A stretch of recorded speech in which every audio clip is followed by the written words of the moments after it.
الله أكبر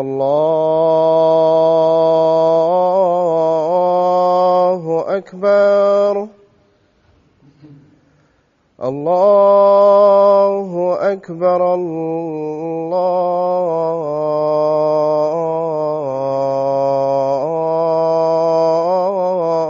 الله أكبر أشهد أن لا إله إلا الله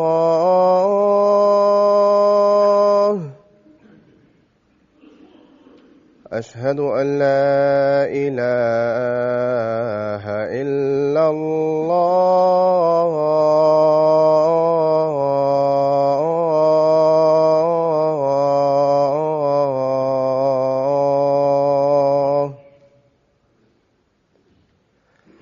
أشهد أن محمدًا رسول الله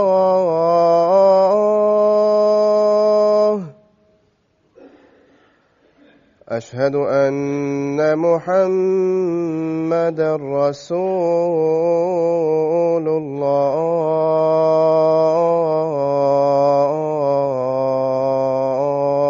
الله حي على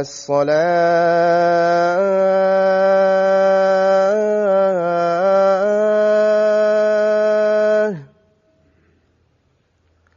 حي على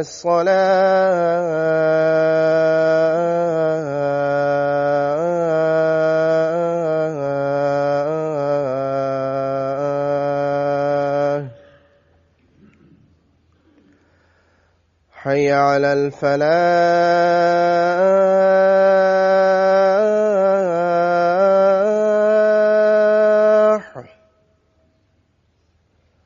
حي على الفلاح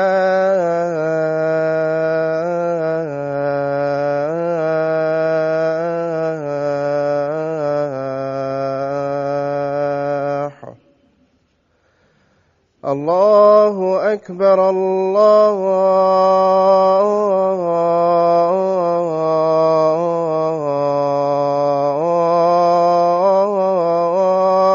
أكبر لا إله إلا الله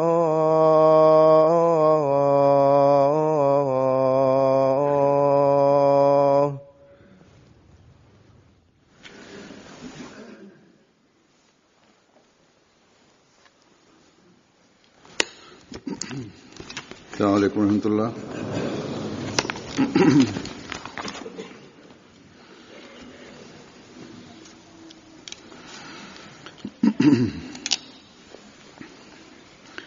أشهد أن لا إله إلا الله وحده لا شريك له وأشهد أن محمدًا عبده ورسوله أما بعد فأعوذ بالله من الشيطان الرجيم بسم الله الرحمن الرحيم الحمد لله رب العالمين الرحمن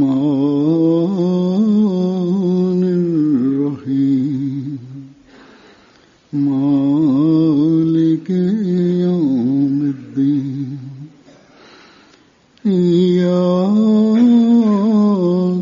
نعبد وإياك نستعين اهدنا الصراط المستقيم صراط الذين أنعمت عليهم غير المغضوب عليهم ولا الضالين.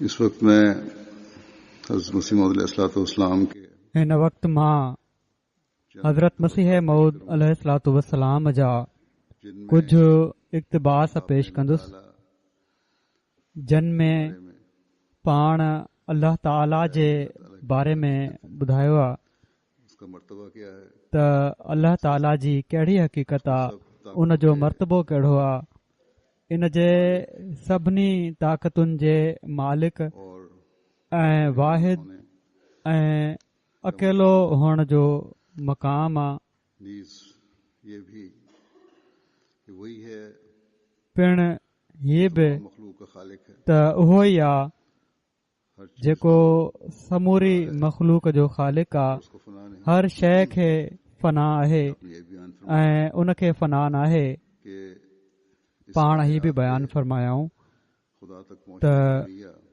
इन काइनात जे ख़ुदा ताईं पहुचण जो ज़रियो हज़रत सल्लल्लाहु अलैहि वसल्लम हाणे सिर्फ़ पाण सॻोरन सल्लल्लाहु अलैहि वसल्लम जी ज़ात आहे। पहुंचा जा सकता है। पाण सल्लल्लाहु अलैहि वसल्लम जे ज़रिए ई ख़ुदा ताईं पहुची सघिजे थो, जंहिं जो हुस्न ऐं अहसान में को मट नाहे। पाण ॿुधायाऊं देखने के लिए त ख़ुदा ताला जी कुदरतुनि खे ॾिसण जे लाइ खालिश होकर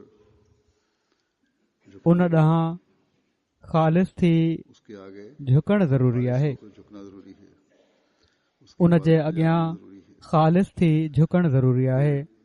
उन जी इबादत करणु ज़रूरी आहे। अगर ये हालत होती है इंसान की पोइ तो फिर दौड़कर खुदा ताला इंसान को जॾहिं गले लगा हीअ हालत हूंदी आहे इंसान जी, पर अपने फजलों की त पोइ होता है। ड्रोड़ी ख़ुदा ताला इंसान खे गले लाहींदो आहे दर से फरमाया ऐं उन ते पंहिंजे फज़लनि जो मींहुं वसाईंदो आहे।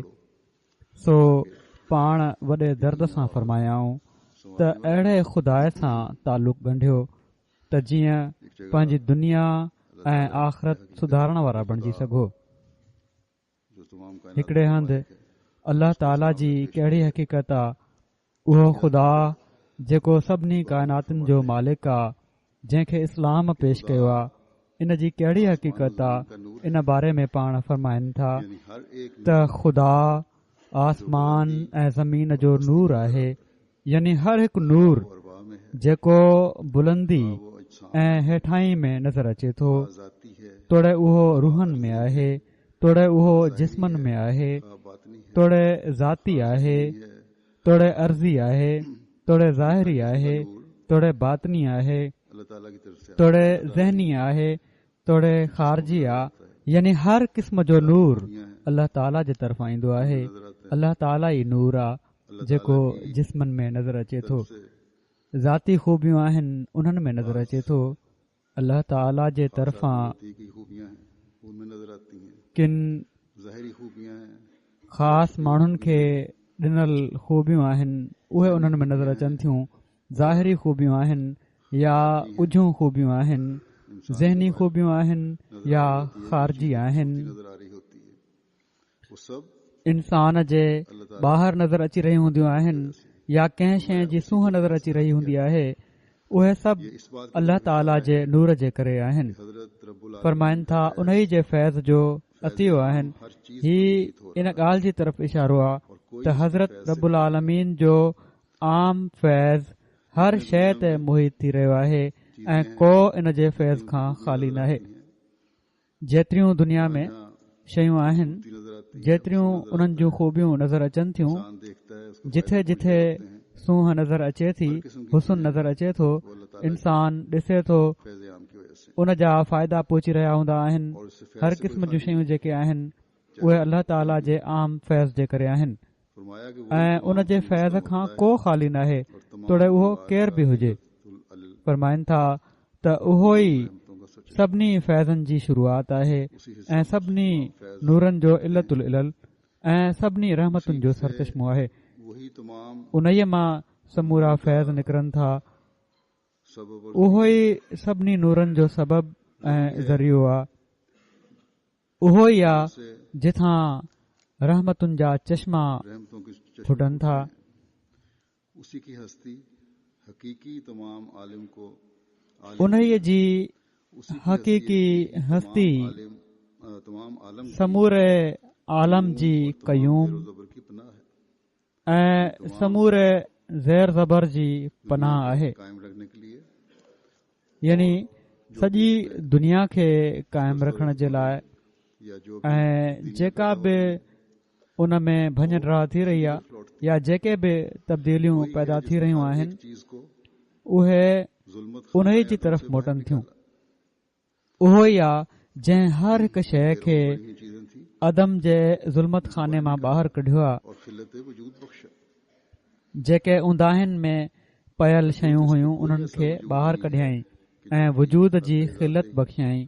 वाजिब और कदीम हो, सवाइ उन जे को अहिड़ो वजूद नाहे जो जेको फी हद ज़ात ई वाजिब ऐं क़दीम हुजे, जो अपनी ज़ात में इस बात का जेका उन खां अलावा का हस्ती नाहे, को वजूद नाहे जेको पंहिंजी ज़ात में इन ॻाल्हि जो हक़दार बणजंदो हुजे ऐं हमेशह खां हुजे, खाक और फलाक और इंसान और हैवान या उन मां फैज़ हासिल न कंदो हुजे, बल्कि ख़ाक ऐं अफ़लाक ऐं इंसान ऐं हैवान ऐं हजर ऐं शजर ऐं रूह ऐं जिस्म सभु उन जे फैज़ान मां वजूद पज़ीर आहिनि। इंसान भी हैवान भी हीअ दुनिया, असांजी दुनिया बि, आसमान बि, इंसान बि, हैवान बि, पत्थर बि, वण बि, फैसे रूह जिस्म हर शइ जेका आहे उहा अल्लाह ताला जे फैज़ मां ई ताला के वाहिद वजूद में आहे। शरीक होने के बारे में वज़ाहत फरमाते हुए पोइ अल्लाह ताला जे वाहिद ऐं लाशरीक हुअण जे बारे में वज़ाहत फरमाईंदे हज़रुए हज़रत अक़दस मसीह मऊद अलैहिस्सलातु वस्सलाम फरमाइनि था त कभी शिरकत अक़ली में होती है, हसर जी मर्तबे में रूह खां शिरकत में चइनि क़िस्मनि जी आहे। और तासीर में कॾहिं सो शिरकत सूरत में इन चार अंग में हूंदी आहे, कॾहिं मर्तबे में, कॾहिं नसब में, कॾहिं फेल में ऐं तासीर में।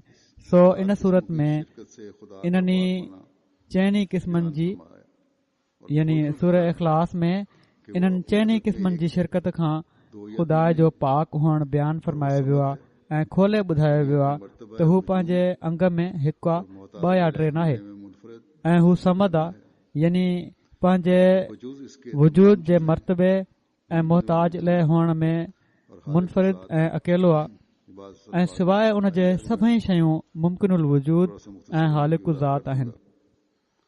ही कुझु लफ़्ज़ ॾुखिया ईंदा अॻिते, उसकी तरफ हरदम मोहताज, मां थोरो मुख़्तसिरन उन्हनि जी वज़ाहत करे छॾींदुसि। यानी उसका कोई बेटा फरमाइनि था त जेके उन जी तरफ़ हरदम मोहताज आहिनि ऐं हू लम यलिद आहे यानी उन जो को पुटु न आहे त जीअं बसबब पुटु हुअण जे उन जो शरीक करार ॾिनो वञे, ऐं हू लम यूलद आहे यानी उन जो को पीउ न आहे त जीअं बसबब पीउ हुअण जे उन जो को शरीक बणिजी वञे, ऐं हू लम यकुल लहू कुफुवन आहे यानी उन जे कम में को उन सां बराबरी करण वारो न आहे त जीअं फैल जे एतबार सां उन जो को शरीक करार ॾिनो वञे। सो इन तौर सां ज़ाहिर फरमाए छॾियईं शरीक त ख़ुदा ताला चइनी क़िस्मनि जी शिरकत खां पाक ऐं मुनज़्ज़ह आहे ऐं वादहू ला शरीक आहे। अकल की रूह से चार किस्म पर पाण इन में फरमायो अथनि यानी तादाद में त शिरकत या शरीक हुअण एक तो शिरकत अकुल जी रूह खां चइनि क़िस्मनि ते मुनसिर आहे यानी अंग में। हिकु त शिरकत थी सघे थी कंहिंजी को एक को चार पांच कंहिंजो शरीक थी सघे थो दूसरे जॾहिं मर्तबा और मुकाम अंग जे मुताबिक़ हुजे, हिकु ॿ टे चारि पंज हुजनि, नस्ब या ॿियो मर्तबे ऐं मक़ाम में, चौथे किसी काम के करने की ताकत में, टियों नसब या ख़ानदान में, चौथों कंहिं कम खे करण जी ताक़त में ऐं उन जा असर क़ाइमु करण में। यहाँ खोल कर बता दिया फरमाइनि था में अल्लाह त अल्लाह ताला इन्हनि चइनी क़िस्मनि जे शिरक खां पाक आहे। वो अपने हिते हक़ में एक है, खोले ॿुधाए छॾियो इन सूरत में अल्लाह ताला त हू अहद आहे, हू पंहिंजे अंग में हिकु आहे, ॿ टे चारि नाहे, न उन जे बराबरि को थी सघे थो। जिसकी जरूरत हर वक्त हू समद आहे मखलूक को है, यानी उहो ई आहे जंहिंजी ज़रूरत हर वक़्त मख़लूक खे आहे। किस चीज की जरूरत हो जॾहिं बि उन जी कंहिं शइ जी घुर्ज हुजे, और जाए कंहिं शइ जी ज़रूरत हुजे या त वही है उन ई जी तरफ़ इस बात वञिबो का आहे हकदार है ऐं वञणु घुर्जे, कि उसकी तरफ जाया जाए, या उहो ई आहे जेको इन ॻाल्हि जो हक़दार आहे त उन जी तरफ़ वञिजे। करने के लिए को ॿियो वजूद हम पल्ला नहीं। ज़रूरत पूरी करण जे लाइ उन जहिड़ो वजह क्या है? नाहे, बराबर क्यों नहीं कोई वजूद उन जे बराबरि नाहे। जो जरूरतें पूरी कर सके। सबबु छा आहे? ये बयान फरमाया बराबरि छो नाहे को वजूद कि उसके जेको अलावा हर ज़रूरतूं चीज़ पूरियूं करे वजूद में आ सघे। सकती है। हिते सबबु ही बयानु फरमायो अथनि हमेशा पाण से एक ही है। त उन खां अलावा हर शइ वजूद में अची सघे थी, फिर हर चीज को फना है, पर ख़ुदा ताला हमेशा खां हिकु ई आहे हलाक होने वाली है। ऐं पोइ हर शइ खे फना आहे, है हिकिड़े वक़्त में ख़तम थी वेंदी, हलाक थियण वारी आहे। यानी हर वजूद जेको मख़लूक आहे और हमेशा उन सां गॾु पैदाइश बि आहे ऐं फना बि, पर ख़ुदा ताला हमेशा खां आहे ऐं हमेशा रहंदो।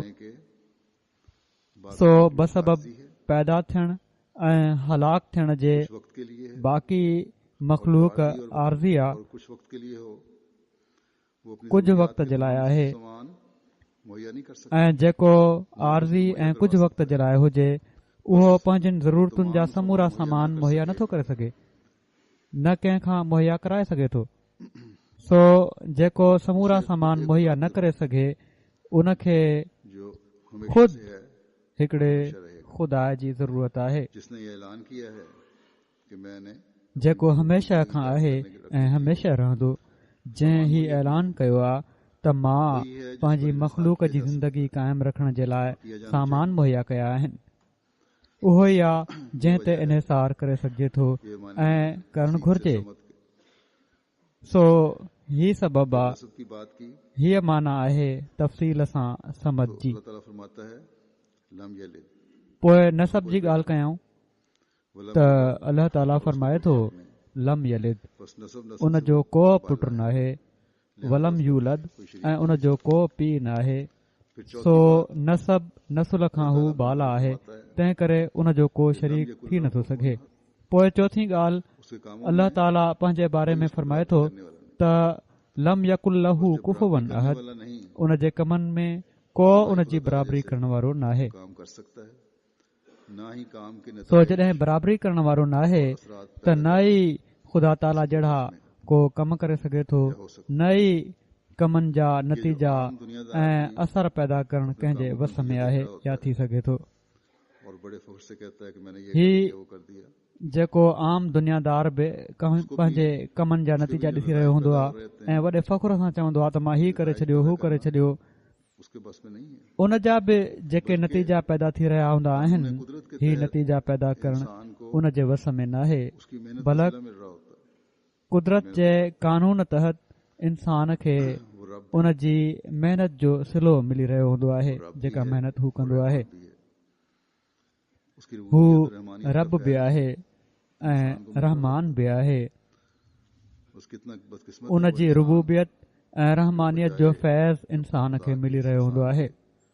उसे सो केॾो न बदकिस्मत आहे उहो इंसान जेको बजाए पंहिंजे खुदा जे इन अहसान जे उन जे वेझो थिए, उन जे अॻियां झुके, लाहौर में अक्सरियत उन्हनि मां परे हटजंदी पई थी वञे। के बारे में इसी सूरत को पोइ लेक्चर लाहौर में फरमाया आपने। ख़ुदा ताला जी तौहीद फरमाया कि कुरान ऐं सभिनी ताक़तुनि जो मालिक हुअण जे बारे में अपनी खूब इन ई सूरत खे मज़ीद बयानु फरमायो अथनि। पाण अल्लाह अहद फरमाइनि था त क़ुर शरीफ़ में असांजो ख़ुदा पंहिंजी खूबियुनि जे बारे में फरमाए थो, कुल हुवल्लाहु अहद अल्लाहु समद लम यलिद वलम यूलद वलम यकुल लहू कुफुवन अहद। ज़ात और सिफात में वाहिद है। यानी तव्हांजो ख़ुदा उहो ख़ुदा आहे ज़ात जैसी जेको होती है, पंहिंजी ज़ात ऐं सिफ़तुनि में वाहिद आहे, उसकी सिफात न का ज़ात उन जी ज़ात जहिड़ी अज़ली ऐं अबदी आहे, किसी न कंहिं शइ जूं सिफ़तूं उन जी सिफ़तुनि जहिड़ियूं आहिनि।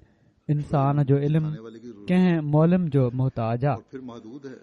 इल्मु हासिल करण वारे जे लाइ होगा वो महदूद होता है, को मगर उसका इल्म कंहिं इल्मु सेखारण वारे जी ज़रूरत आहे किसी मौलम का मोहताज नहीं। ऐं पोइ और महदूद आहे। जेको बि इल्मु हासिल थींदो उहो महदूद हूंदो आहे, मगर उन जो इल्मु ख़ुदा ताला जो इल्मु कंहिं मौलम जो मोहताज नाहे ऐं बाईं मां गैर महदूद आहे बगैर हवा ऐं साण साण गैर महदूद बि आहे। और महदूद है। इंसान जी शुनवाई हवाए जी मोहताज आहे, ज़ाती बिना हवाए जे ॿुधी नथा सघूं ऐं महदूद आहे। मगर ख़ुदा जी सुनवाई ज़ाती ताक़त सां आहे ऐं महदूद नाहे। इंसान जो ॾिसणु सिज या कंहिं ॿी रोशनी जो मुहताज आहे ऐं पोइ महदूद आहे। हिकड़ी हद ताईं ॾिसी सघे थो इंसान, मगर ख़ुदा जो ॾिसणु ज़ाती रोशनी सां आहे ऐं गैर महदूद आहे। ईअं ई इंसान जी पैदा करण जी कुदरत कंहिं मादे जी मुहताज आहे ऐं पिण वक़्त जी मुहताज आहे ऐं पोइ महदूद आहे।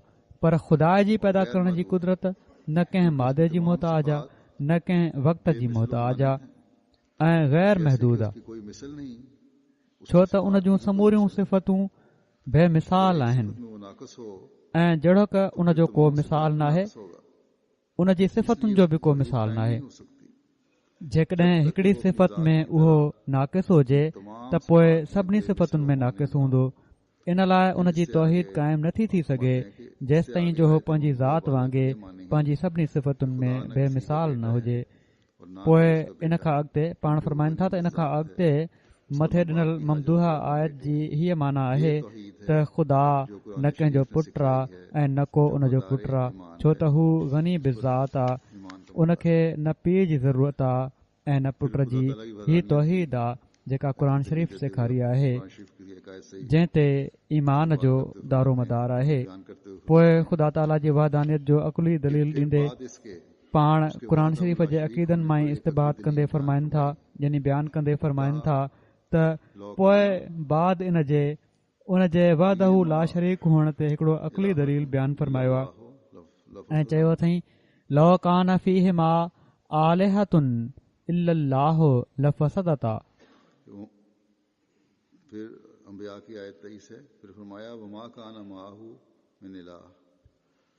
पोइ अंबिया जी आयत 23 वरी फरमाए थो वमा कान माहू मिन इलाह, यानी जेकॾहिं ज़मीन ऐं आसमान में सवाइ उन जे हिकड़ी कामिल सिफ़तुनि वारी जामे ज़ात जे को ॿियो बि ख़ुदा हुजे हा त ॿई बिगड़जी वञनि हा, छो त ज़रूरी हुयो त कॾहिं उहे ख़ुदानि जूं जमातूं हिक ॿिए जे बरख़िलाफ़ कमु कनि हा।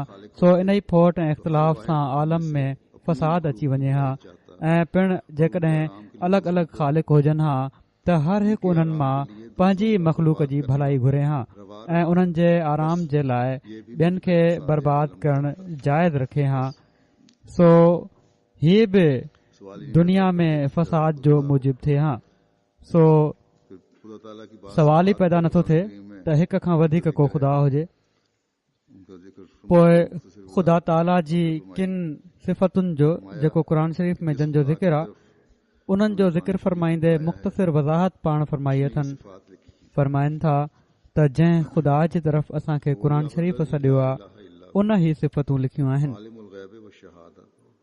हुवल्लाहुल लज़ी ला इलाहा इल्लाहु आलिमुल ग़ैब वश्शहादा हुवर रहमानुर रहीम मालिक यौमिद्दीन अल मलिकुल कुद्दूसुस सलामुल मोमिनुल मुहैमिनुल अज़ीज़ुल जब्बारुल मुतकब्बिर हुवल्लाहुल खालिकुल बारिउल मुसव्विरु लहुल अस्माउल हुस्ना युसब्बिहु लहु मा फिस समावाति वल अर्ज़ि व हुवल अज़ीज़ुल हकीम अला कुल्लि शैइन क़दीर रब्बिल आलमीन अर्रहमानिर रहीम मालिक यौमिद्दीन उजीबु दावत दाए इज़ादान अल हय्युल क़य्यूम कुल हुवल्लाहु अहद अल्लाहु समद लम यलिद वलम यूलद वलम यकुल लहु कुफुवन अहद। यानी उहो ख़ुदा जेको वाहिद ला शरीक आहे, जंहिं खां सिवा को बि परस्तिश ऐं फर्माबरदारी जे लाइक़ नाहे। ही इन लाइ फरमायो अथई त जेकॾहिं हू ला शरीक न हुजे त शायदि उन जी ताक़त ते दुश्मन जी ताक़त ग़ालिब अची वञे। इन सूरत में ख़ुदाई ख़तरे में अची वेंदी। ऐं हीउ जेको फरमायो अथई त उन खां सवाइ को परस्तिश जे लाइक़ नाहे, इन जो ही मतिलबु आहे त हू अहिड़ो कामिल ख़ुदा आहे जंहिं जूं सिफ़तूं ऐं ख़ूबियूं ऐं कमाल अहिड़ा आला ऐं बुलंद आहिनि जो जेकॾहिं मौजूदात मां बसबब कामिल सिफ़तुनि जे हिक ख़ुदा जी चूंड करणु चाहिनि या दिलि में उम्दा खां उम्दा ऐं आला खां आला ख़ुदा जूं सिफ़तूं सोचियूं वठूं त उहो सभिनी खां आला, जंहिंखां वधी करे को आला नथो थी सघे, उहो ई ख़ुदा आहे जंहिंजी परस्तिश में अदना खे शरीक करणु ज़ुल्म आहे। जेसि ताईं बि सोच पहुची सघे थी आला खां आला जी, उहो ख़ुदा आहे। उन सां गॾु पोइ कंहिं अदना खे शरीक नथो करार ॾेई सघिजे। वरी फरमाए थो त आलिमुल ग़ैब आहे, यानी पंहिंजी ज़ात खे पाण ई सुञाणे थो, उन जी ज़ात जो को हाथो नथो करे सघे।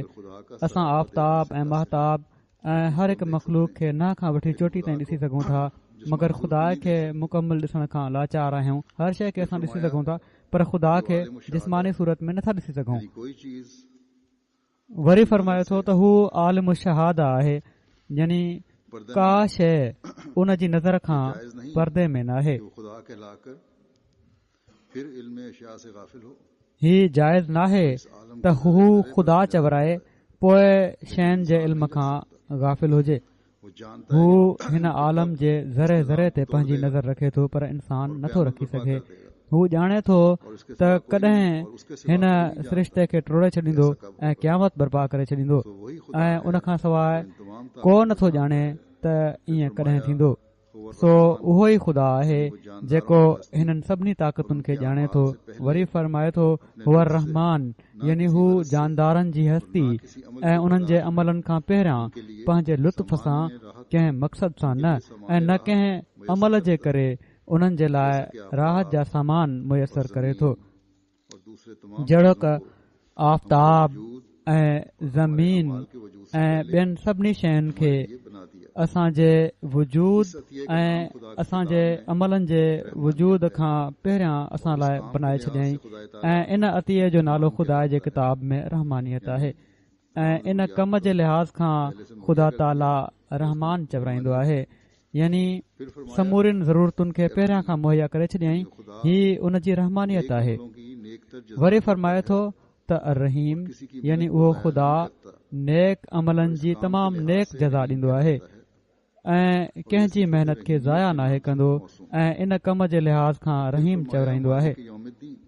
ऐं ही रहीमियत जी सिफ़त जे नाले सां मौसूम आहे। ऐं वरी फरमाए थो मालिक यौमुद्दीन, यानी उहो ख़ुदा हर हिक जी जज़ा पंहिंजे हथ में रखंदो आहे। उन जो को अहिड़ो मुंतज़िम कोन्हे जंहिंखे उन ज़मीन ऐं आसमान जी हुकूमत ॾेई छॾी हुजे। को कमु कराइण जे लाइ उन खे ज़रूरत न आहे कंहिंखां। हर शइ उन जे पंहिंजे हथ में आहे, ऐं पाण अलॻि हुजे, वेठो हुजे ऐं पाण कुझु न कंदो हुजे, उहो ई मुंतज़िम सभु कुझु जज़ा सज़ा ॾींदो हुजे या आईंदा ॾियण वारो हुजे। वरी फरमाए थो अल मलिकुल कुद्दूस, यानी हू ख़ुदा बादशाह आहे जंहिं ते को ऐब जो दाग न आहे। ही ज़ाहिर आहे त इंसानी बादशाहत ऐब खां ख़ाली न आहे। इंसानी बादशाहत ऐब खां ख़ाली न आहे। के न के खामियूं कमज़ोरियूं आहिनि उन में। जेकॾहिं मसलन समूरी रैयत जलावतन थी ॿिए मुल्क ॾांहुं भॼी वञे त पोइ बादशाही क़ाइमु नथी रही सघे, या जेकॾहिं मसलन समूरी रैयत आफ़त सटियल थी वञे, रैयत आफ़त सटियल थी वञे त पोइ शाही ख़राज किथां ईंदो? जेको उन खां टैक्स वसूल कयो वेंदो आहे उहो किथां ईंदो? जेकॾहिं रैयत जा माण्हू उन सां बहस शुरू करे ॾियनि त तो में असां खां वधीक छा आहे, त हू कहिड़ी पंहिंजी लियाकत साबित कंदो? बादशाह जे मुक़ाबले में जेकॾहिं रैयत उथी पए त छा साबित करे? अॼुकल्ह दुनिया में मुल्कनि में तव्हां ॾिसी वठो, इहो ई कुझु थी रहियो आहे, फितनो ऐं फ़साद। हुकूमतुनि ऐं रैयत जूं जंगियूं थी रहियूं आहिनि। सो फरमाइनि था त सो ख़ुदा ताला जी बादशाही अहिड़ी न आहे। हू हिकु घड़ी में सॼे मुल्क खे फना करे ॿी मख़लूक पैदा करे सघे थो। जेकॾहिं उहो अहिड़ो ख़ालिक़ ऐं क़ादिर न हुजे हा त पोइ सवाइ ज़ुल्म जे उन जी बादशाही हली न सघे हा, छो त हू दुनिया खे हिकु दफ़ो माफ़ी ऐं निजात ॾेई पोइ ॿी दुनिया किथां आणे हा? छा निजात याफ़्ता माण्हुनि खे दुनिया में मोकिलण जे लाइ वरी पकड़े हा ऐं ज़ुल्म जी वाट सां पंहिंजी माफ़ी ऐं निजात ॾियण खे वापसि वठे हा? त इन सूरत में उन जी खुदाई में फ़र्क़ु अचे हा। ही माण्हुनि जो जेको नज़रियो आहे न त माफ़ी ॾिनई ऐं पोइ मोकिलियईं। वरी फरमाइनि था ऐं दुनिया जे बादशाहनि वांगुरु दागी बादशाह हुजे हा जेके दुनिया जे लाइ कानून ठाहींदा आहिनि, ॻाल्हि ॻाल्हि ते बिगड़जंदा आहिनि ऐं पंहिंजी ख़ुदगर्ज़ी जे टाइमनि महिल जॾहिं ॾिसंदा आहिनि त ज़ुल्म खां बिना वाह नाहे त ज़ुल्म खे शीरे मादर सम्झी वठंदा आहिनि। ज़ुल्म खां बिना वाह नाहे त पोइ ईअं ज़ुल्म कंदा आहिनि जहिड़ी तरह माउ जो खीर पीअनि पिया था। अॼुकल्ह बि तव्हां ॾिसी वठो जेको ज़ुल्म थी रहियो आहे किन मुल्कनि में हुकूमत जे अॻुवाणनि जे तरफ़ां अहिड़ी तरह थी रहियो आहे। वरी फरमाइनि था मसलन शाही कानून में जाइज़ आहे त हिकिड़े जहाज़ खे बचाइण जे लाइ हिकिड़ी ॿेड़ी में सुवार माण्हुनि खे तबाही में विधो वञे ऐं हलाक कयो वञे, मगर ख़ुदा खे त ही इसरार पेश न अचणु घुर्जे। सो जेकॾहिं ख़ुदा पूरो कादिर ऐं अदम मां पैदा करण वारो न हुजे हा त उहो या त कमज़ोर राजनि वांगुरु कुदरत जी जॻह ज़ुल्म खां कमु वठे हा ऐं या आदिल बणिजी खुदाई मां ई हथ कढी वञे हा। भला ख़ुदा जो जहाज़ सभिनी कुदरतुनि सां सचे इंसाफ़ ते हली रहियो आहे। वरी फरमाए थो सलाम, यानी उहो ख़ुदा जेको सभिनी ऐबनि ऐं मुसीबतुनि ऐं सख़्तियुनि खां महफ़ूज़ आहे, बलक सलामती ॾियण वारो आहे। इन जी माना बि ज़ाहिर आहे, छो त जेकॾहिं उहो पाण ई मुसीबतुनि में पए हा, माण्हुनि जे हथां मारियो वञे हा ऐं पंहिंजे इरादनि में नाकाम रहे हा त पोइ इन ख़राब नमूने खे ॾिसी कहिड़ी तरह दिलनि खे तसली मिले हा त अहिड़ो ख़ुदा असांखे ज़रूर मुसीबतुनि खां छॾाईंदो। जीअं त अल्लाह ताला बातिल माबूदनि जे बारे में फरमाए थो, इन्नल लज़ीना तदऊन मिन दूनिल्लाहि लन यख़्लुक़ू ज़ुबाबन वलव इज्तमऊ लह व इन यसलुबहुमुज़ ज़ुबाबु शयअन ला यस्तनक़िज़ूहु मिन्हु ज़अफ़त तालिबु वल मतलूब वमा क़दरुल्लाह हक़्क़ क़द्रिही इन्नल्लाह लक़वियुन अज़ीज़। वो तो ऐसे हैं कि अगर सब मिलकर एक मक्खी पैदा करना चाहें, जन माण्हुनि खे तव्हां ख़ुदा बणाए वेठा आहियो, उहे त अहिड़ा आहिनि जो जेकॾहिं सभई रलिजी हिकिड़ी मख पैदा करणु चाहिनि त कॾहिं बि पैदा न करे सघनि, जेतोणीक हिक ॿिए जी मदद बि कनि। बलक जेकॾहिं मख उन्हनि खां शइ खसे खणी वञे त उन्हनि खे ताक़त न हूंदी त हू मख खां शइ वापसि वठी सघनि। उन्हनि जा परस्तार अकुल जा कमज़ोर ऐं उहे ताक़त जा कमज़ोर आहिनि। छा ख़ुदा अहिड़ा हूंदा आहिनि? ख़ुदा त उहो आहे जेको सभिनी ताक़त वारनि खां वधीक ताक़त वारो ऐं सभिनी ते ग़ालिब अचण वारो आहे। न उन खे को पकड़े सघे ऐं न मारे सघे। अहिड़नि ग़लतियुनि में जेके माण्हू पवंदा आहिनि उहे ख़ुदा जो क़दुरु न आहिनि सुञाणींदा ऐं न आहिनि ॼाणंदा ख़ुदा कहिड़ो हुअणु घुर्जे। वरी फरमाए थो त ख़ुदा अमुन बख़्शण वारो ऐं पंहिंजे कमालनि ऐं तौहीद ते दलील क़ाइमु करण वारो आहे। हीउ इन ॻाल्हि जी तरफ़ इशारो आहे त सचे ख़ुदा खे मञण वारो कंहिं मजलिस में शर्मसार नथो थी सघे। सचे ख़ुदा खे मञण वारो कंहिं मजलिस में शर्मसार नथो थी सघे ऐं न ख़ुदा जे साम्हूं शर्मसार थींदो, छो त उन वटि ज़बरदस्त दलील हूंदा आहिनि। पर हथरादू ख़ुदा खे मञण वारो वॾी मुसीबत में हूंदो आहे। हू बजाए दलील बयानु करण जे हर हिकु बेहूदा ॻाल्हि खे राज़ में दाख़िल कंदो आहे त जीअं खिलूं न थियनि ऐं साबित शुदा ग़लतियुनि खे लिकाइण चाहींदो आहे। वरी फरमाए थो त अल मुहैमिनुल अज़ीज़ुल जब्बारुल मुतकब्बिर, यानी उहो सभिनी जो मुहाफ़िज़ आहे, सभिनी ते ग़ालिब ऐं बिगड़ियल खे ठाहिण वारो आहे। उन जी ज़ात तमामु ई मुस्तग़नी आहे। वरी फरमाए थो हुवल्लाहुल ख़ालिकुल बारिउल मुसव्विरु लहुल अस्माउल हुस्ना, यानी हू अहिड़ो ख़ुदा आहे जो जिस्मनि खे बि पैदा करण वारो ऐं रूहनि खे बि पैदा करण वारो आहे। रहम में तस्वीर छिकण वारो आहे।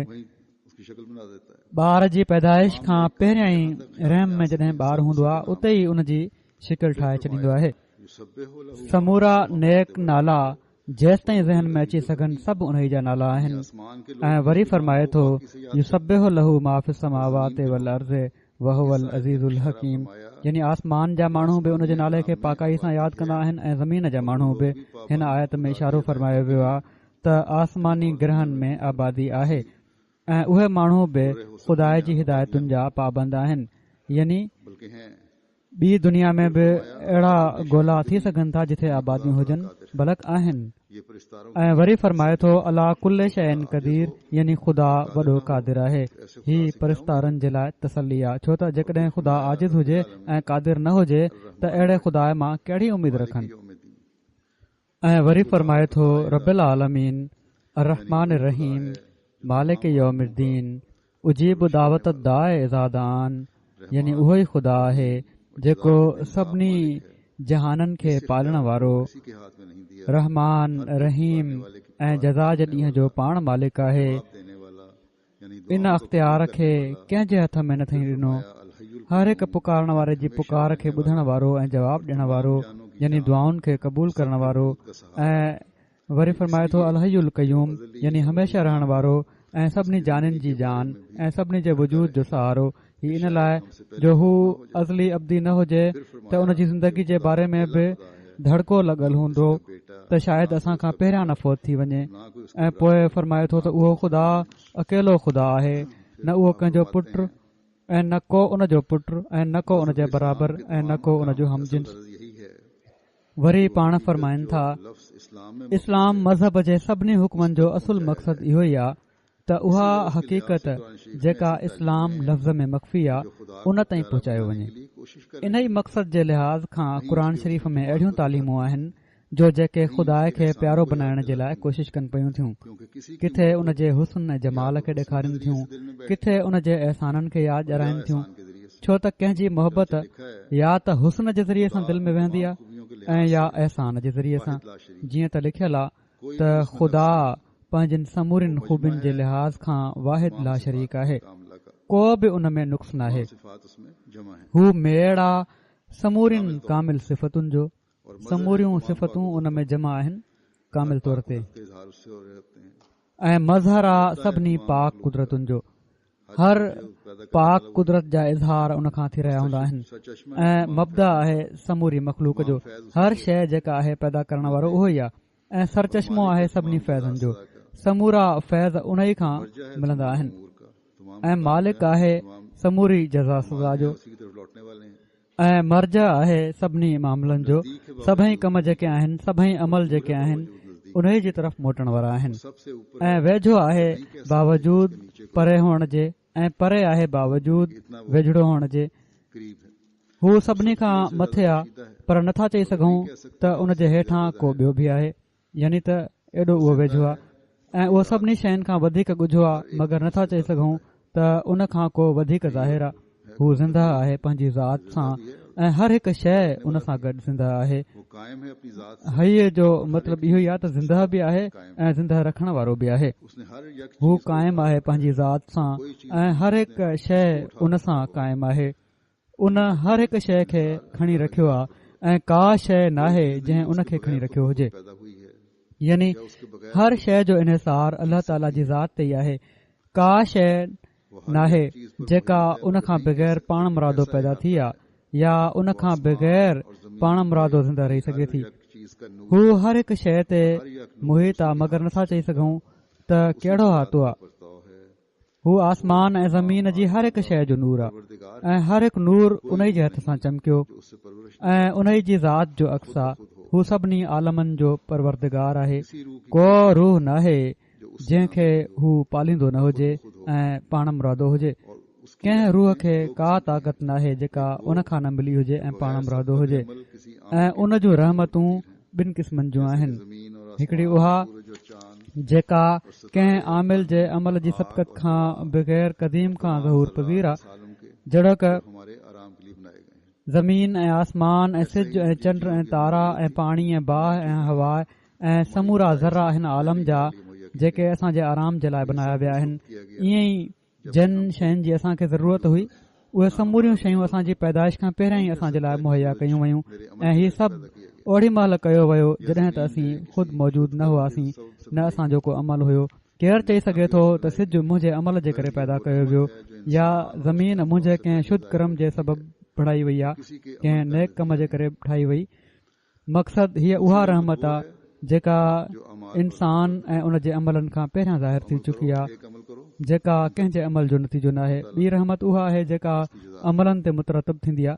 जॾहिं अमल कयो, नेक अमल कयो, उन जे पोइ अल्लाह ताला जज़ा ॾींदो आहे। अब खुदा तक पहुंचने के लिए एक ही रास्ता पोइ ही पाण बयानु फरमायाऊं और वो रास्ता त हाणे ख़ुदा ताईं पहुचण जे लाइ हिकु ई रस्तो आहे हिन ज़माने में ऐं उहो रस्तो पाण सॻोरन सलाहु वसलम जी ज़ात आहे। और सच्चे और कामिल खुदा को पाण फरमाइनि था हमारी रूह और हमारा जर्रा इन कादिर ऐं सचे ऐं कामिल खुदा खे असांजो रूह ऐं असांजो ज़रो ज़रो वजूद जो सजदो करे थो, मां अपनी तमाम को जंहिं जे हथ सां हर हिकु रूह ऐं हर हिकु ज़रो मख़लूक जो पंहिंजी समूरे कवा समेत ज़ाहिर थियो ऐं जंहिं जे वजूद सां हर हिकु वजूद क़ाइमु आहे ऐं का शइ न उन जे इल्म खां ॿाहिरि आहे ऐं न उन जे तसरुफ़ खां, न उन जे ख़ल्क़ खां।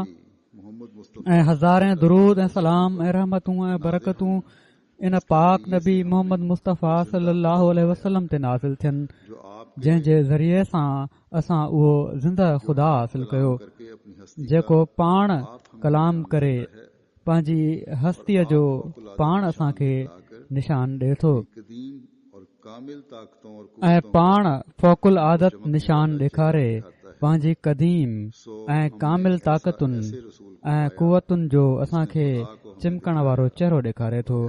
सो असांखे अहिड़ो रसूल मिलियो जंहिं ख़ुदा असांखे ॾेखारियो ऐं अहिड़ो ख़ुदा मिलियो जंहिं पंहिंजी कामिल ताक़त सां हर हिकु शइ खे बनायो। उन जी कुदरत केॾी न अज़मत पंहिंजे अंदरि रखे थी, जंहिंखां बग़ैर कंहिं शइ कायम नहीं रह सकती। वजूद जो नक्श नाहे पकड़ियो ऐं जंहिं जे सहारे खां बग़ैर का शइ क़ाइमु नथी रही सघे। उहो असांजो सचो ख़ुदा तमामु घणनि बरकतुनि वारो आहे ऐं तमामु घणनि कुदरतुनि वारो ऐं तमामु घणे हुस्न वारो ऐं तमामु घणे अहसान वारो।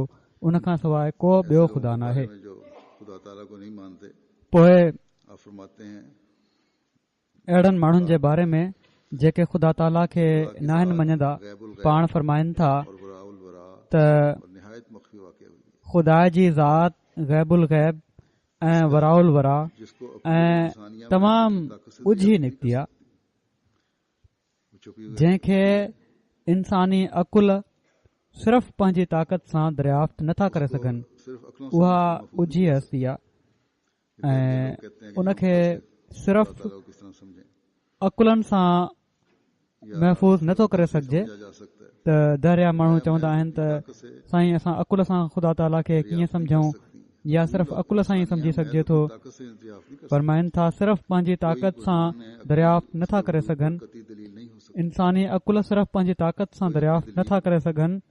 उसके वजूद को अकुली बुरहान उन जे वजूद ते कतई दलील नथो थी सघे। दौड़ और सही को अकुली दलील उन जे वजूद ते कतई दलील नथो थी सघे, छो त अकुल जी ड्रोड़ ऐं सही सिर्फ़ इन हद ताईं आहे त हिन आलम जी सनतुनि ते नज़र करे साने जी ज़रूरत महसूस करे। अकुल वधि में वधि एसि ताईं पहुची सघे थो त कंहिं शइ खे ॾिसी ॿुधाए त इन खे कंहिं बनायो आहे। इस दर्जा ऐनुल यकीन तक पहुंचना फरमाइनि था मगर ज़रूरत खे महसूस करणु ॿी शइ आहे ऐं इन दर्जे ऐनुल यकीन ताईं पहुचणु जंहिं ख़ुदा जी ज़रूरत तस्लीम कई वई आहे उहो दर हक़ीक़त मौजूद बि आहे। वो मौजूद भी है कि नहीं, हीअ ॿी ॻाल्हि आहे।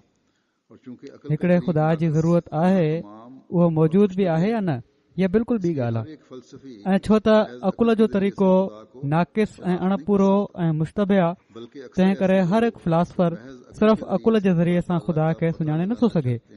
बल्कि अक्सर अहिड़ा माण्हू जेके सिर्फ़ अकुल जे ज़रिए सां बातें ज़मीन और आसमान ख़ुदा ताला जो पतो लॻाइणु चाहींदा आहिनि, आख़िरकार दरिया बणिजी वेंदा आहिनि बड़े गौर फिक्र ऐं ज़मीन आसमान जी मसनूआत ते गौर करणु कुझु बि उन्हनि खे फ़ाइदो नथो पहुचाए सघे। गौर करते हैं, वॾा गौर फिक्र करण वारा आहिनि, वॾा काइनात ते बि गौर कंदा आहिनि, ज़मीन ते बि गौर कंदा आहिनि, साइंस ते बि गौर करण वारा आहिनि, पर उन्हनि मां केतिरा ई माण्हू दरिया बि आहिनि जहिड़ो की नज़र अचे थो हिन ज़माने में, छो त उन्हनि खे को फ़ाइदो नाहे पहुचंदो सिर्फ़ अकुल खे इस्तेमालु करण सां। जो अल्लाह ताला का नाम लेते हैं, ऐं ख़ुदा ताला जे कामिलनि ते खिलूं ऐं टोकूं कंदा आहिनि। नतीजतन छा थींदो आहे, जेके अल्लाह ताला जो नालो वठंदा आहिनि, जेके अल्लाह ताला जी तरफ़ां मोकिलिया विया आहिनि, जंहिंजो अल्लाह ताला सां ख़ासि तालुक़ आहे, उन्हनि सां मज़ाक़ूं ऐं ठठोलियूं करे रहिया हूंदा आहिनि।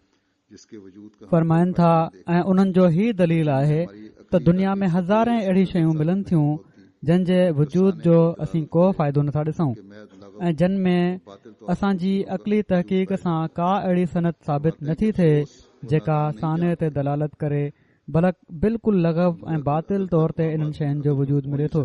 फरमाइनि था त अफ़सोस उहे नादान नथा ॼाणनि, अकुल छो त पहुची न आहे सघियो उन्हनि ताईं, त इन लाइ ज़रूरत ई न आहे त को ठाहिण वारो बि हुनजो हूंदो। फरमाइनि था त अफ़सोस उहे नादान नथा ॼाणनि त अदम इल्म जो मतिलबु अदम शइ लाज़मी न आहे हूंदो। यानी कंहिं शइ जो इल्मु न हुजे त इन जो हीउ मतिलबु न आहे त उहा शइ मौजूदु न आहे। अहिड़े क़िस्म जा माण्हू केतिरा ई लख हिन ज़माने में मिलनि था जेके पंहिंजो पाण खे पहिरें नंबर जा अकुलमंद ऐं फिलासफर सम्झनि था। हाणे त ही करोड़नि में थी विया आहिनि, बल्कि दुनिया में केतिरा ई माण्हू आहिनि जेके ख़ुदा ते हाणे इन्हनि ई ॻाल्हियुनि जे करे उन्हनि ख़ुदा ताला ते यकीन करणु छॾे ॾिनो आहे, छो त रूहानियत जो जेको खानो हुयो बिल्कुलु ख़ाली थींदो पियो थो वञे। फरमाइनि था ऐं ख़ुदा ताला जे वजूद खां सख़्तु मुनकिर आहिनि। हाणे ज़ाहिर आहे त जेकॾहिं को अकुली दलील ज़बरदस्त उन्हनि खे मिले हा त हू ख़ुदा ताला जे वजूद जो इनकार न कनि हा, ऐं जेकॾहिं वजूद बारी जल शानहू ते को बुरहान यकीनी अकुली उन्हनि खे मुलज़िम करे हा त हू सख़्त बेहयाई ऐं चिथर ऐं टोक सां ख़ुदा ताला जे वजूद खां मुनकिर न थी वञनि हा। यानी जेकॾहिं अहिड़ो को यकीनी अकली सबूत मिली वञे हा जेको उन्हनि जो वात बंदि कराइण जे लाइ काफ़ी हुजे हा त पोइ ख़ुदा ताला जी ज़ात ते ठठोल ऐं चिथर न कनि हा, उनजो इनकार न कनि हा, जहिड़ी तरह अॼुकल्ह अक्सर दुनिया जी करे पई थी। फरमाइनि था सो को शख़्स फिलासफरनि जी ॿेड़ी ते वेही शक शुबनि जे तूफ़ान खां निजात नथो हासिल करे सघे।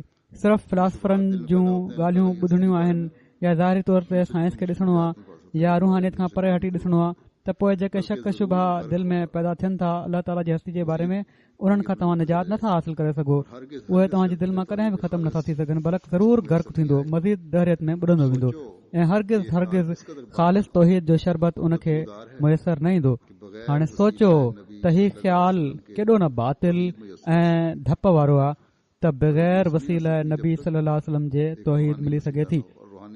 तौहीद मुयसर नथी अची सघे जेसि ताईं हिकिड़ो रूहानी वसीलो न हुजे, ऐं रूहानी वसीलो पाण सॻोरनि सल्लल्लाहु अलैहि वसल्लम जी ज़ात आहे ऐं उन सां इंसान निजात हासिल करे सघे थो। ऐं नादानो, जेसि ताईं ख़ुदा जी हस्ती ते कामिल यकीन न हुजे उन जी तौहीद ते कीअं यकीन थी सघे।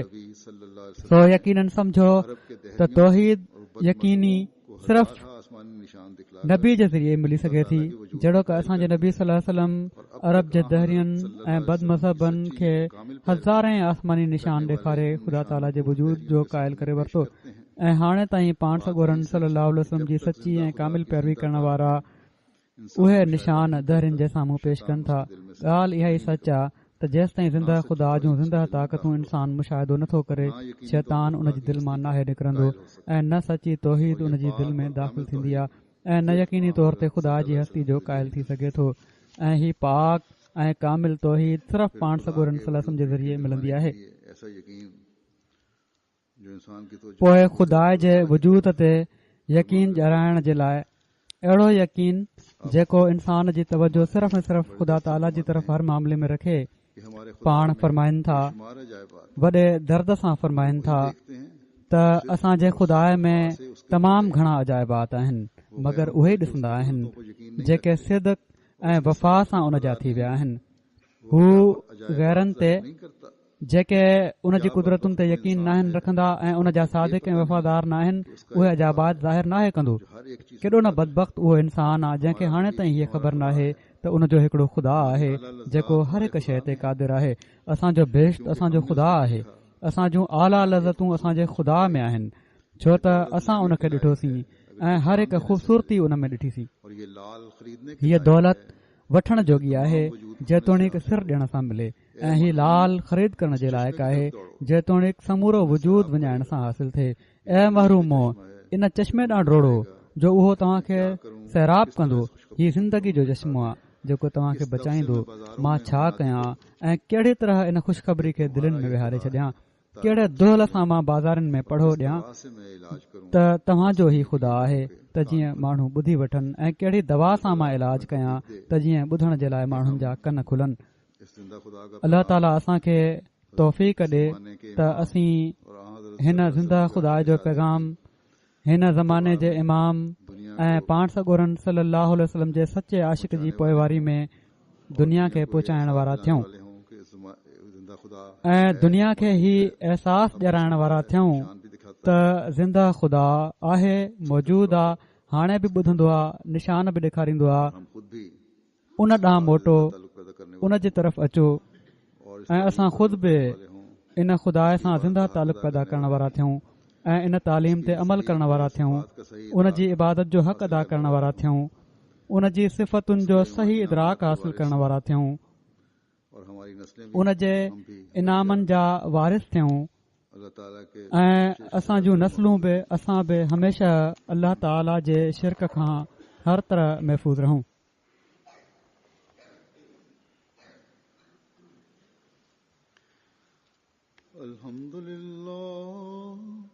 الحمد لله نحمده ونستعينه ونستغفره ونؤمن به ونتوكل عليه ونعوذ بالله من شرور أنفسنا ومن سيئات أعمالنا من يهده الله فلا مضل له ومن يضلل فلا هادي له ونشهد أن لا إله إلا الله ونشهد أن محمدا عبده ورسوله عباد الله رحمكم الله إن الله يأمر بالعدل والإحسان وإيتاء ذي القربى وينهى عن الفحشاء